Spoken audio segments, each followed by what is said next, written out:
আজ বানাবো ইলিশ ভাপা। তার জন্য যে উপকরণগুলো লাগবে চলো দেখে নেওয়া যাক।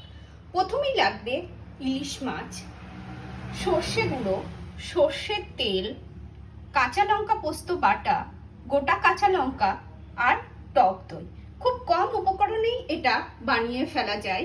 আর যারা এটাতে ঝাল খেতে বেশি পছন্দ করো অবশ্যই এটাতে ঝাল তোমরা অ্যাড করতে পারো।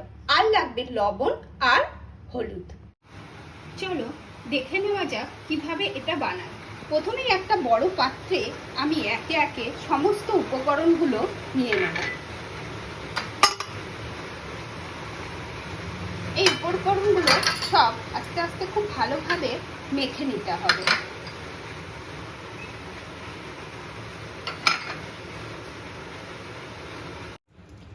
পরিমাণ মতো লবণ আর জল দিয়ে আমার মশলাটা মাখানো হয়ে গেছে।